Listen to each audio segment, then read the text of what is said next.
안녕하십니까. 항상 즐거운 남자 히히락락 스타인북 코칭의 김희락입니다. 오늘은 우리가 블루오션의 5단계 과정 중에서 3번째 단계, 어떻게 하면 그곳에 도달할지 상상해 본다라는 코너입니다. 우리가 그러기 위해서는 2가지를 한번 알아볼 텐데요. 첫 번째로는 구매자의 효용성 지도를 한번 작성해 보는 겁니다.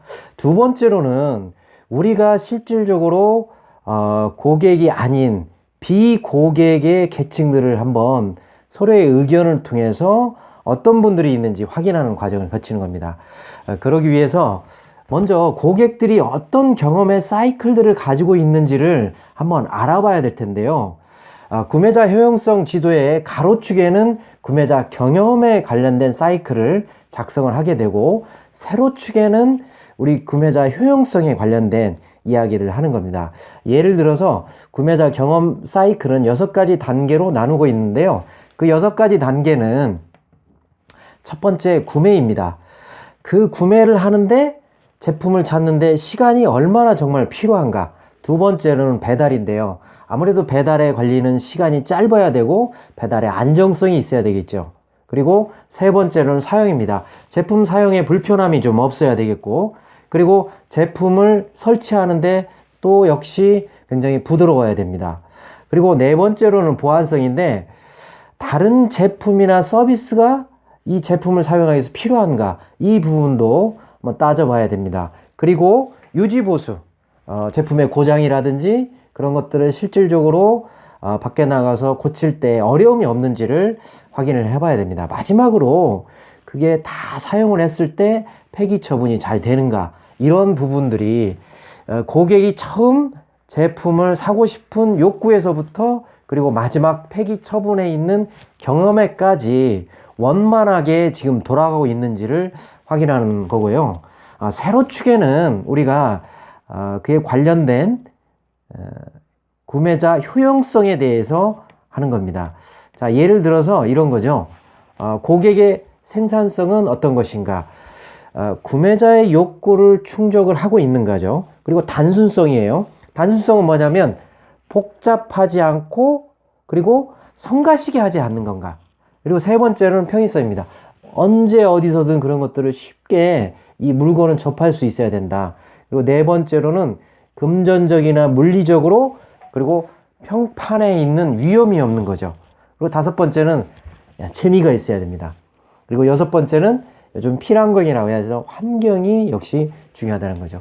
이에 관련된 것을 쭉 세로에 있는 과정을 6가지, 그리고 구매 경험 사이클을 6가지 하면 칸이 36가지의 칸이 나오게 됩니다. 그렇게 되면 우리가 그 중에서 우리 산업은 지금 어느 곳에 집중하고 있는지를 한번 체크를 한번 해보는 거죠. 자, 예를 들어서요, 우리 책에서 나온 사례 중에 하나가 세부그룹의 주방기구 그룹의 감자튀김을 하는 그런 산업에 대한 구매 효용성 지도를 한번 작성을 해봤는데요. 사용을 하는데 이 세부그룹의 뿐만 아니라 지금 현재 감자튀김의 요리기구의 산업에서는 전기 감자튀기로 해서 조리기를 만들기 때문에 사용하는데 편안합니다. 이런 어떤 장점을 가지고 있어요. 대신에 어떤 고객의 불평과 고객의 불효율성을 가지고 있냐면 식용유 가격이 너무 비싸요. 왜냐면 막 들어가야 하기 때문에요. 2번째로는 설거지가 힘든 거예요. 끝나고 나면 기름때가 많잖아요. 그리고 3번째로는 조리기가 뜨겁기 때문에 잘못하다가 손에 댈 확률이 높아요. 써남은 식용유 어떻게 해야 될까요? 이거 폐기 처분하기도 쉽지 않습니다. 그리고 오랫동안 집에서 냄새가 나는 거예요. 이렇게 이 산업 전반에 걸쳐서 상당히 모순적인 부분들이 굉장히 많이 있다는 거죠. 이런 부분들을 이 구매자 효용성 지도를 통해서 파악을 할 수가 있는 겁니다. 2번째로는 우리가 비고객 계층을 파악하는 건데요. 도대체 그러면 비고객 계층이 뭐냐? 이 책에서는 3가지로 나눠주고 있습니다. 첫 번째 비고객층은 어떤 계층을 얘기하느냐? 자신이 원해서가 아니라 그냥 어쩔 수 없이 사용하는 그런 비고객층. 그래서 이런 사람들은 우리의 고객 중에 가장자리에 있기 때문에 언제든지 떠날 수가 있어요.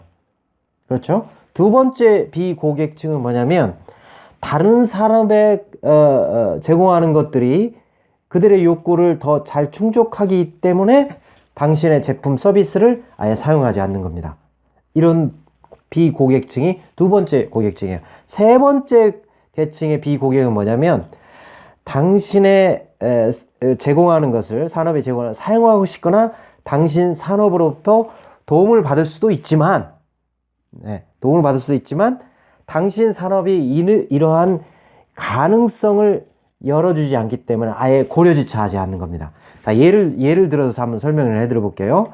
자, 예를 들어서 신용카드일 경우에는 첫 번째 비고객층 같은 경우에는 신용카드와 직불카드를 마지못해서 사용하는 중소자영업자, 이런 분들은 첫 번째 비고객층에 해당납니다. 두 번째 비고객층은 신용카드 산업에서는 신용카드와 직불카드를 받지 않는 새로운 업체, 그쵸? 영세 사업체, 자영업자들, 이런 사람들은 아예 발급을 안 해주잖아요. 이런 사람들을 보고 우리는 두 번째 비고객층이랍니다. 세 번째 비고객층은 어떤 사람이냐면 다른 개인에게 지불해야 될 개인입니다.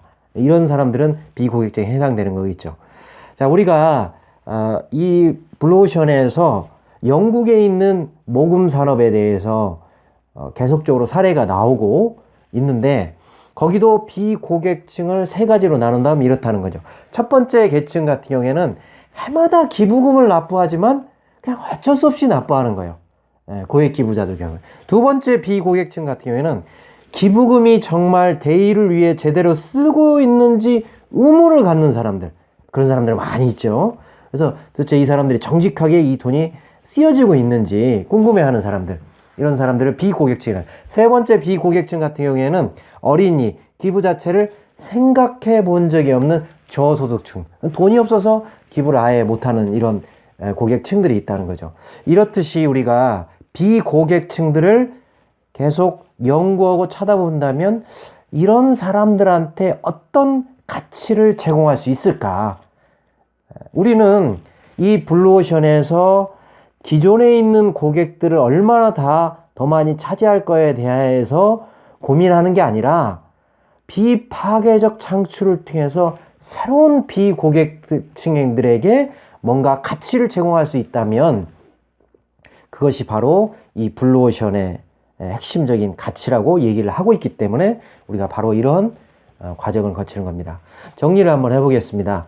블루오션에 있는 기업의 어떤 기업으로 도달할지 상상하기 위해서는 두 가지를 해야 된다는. 첫 번째로는 구매 효용성 지도를 작성을 해본다. 두 번째로는 비고객층을 작성함으로 인해서 지금 현재 우리가 아예 하고 있지 않는 고객들은 과연 어떤 생각을 하고 있는지를 알아본다는 겁니다. 그러기 위해서 여기서 강조하는 것은 항상 현장에 가서 고민해 보라는 거죠. 현장에 가서 얘기를 들어봐야 돼요. 세 번째 이야기, 이것으로 마치도록 하겠습니다. 감사합니다.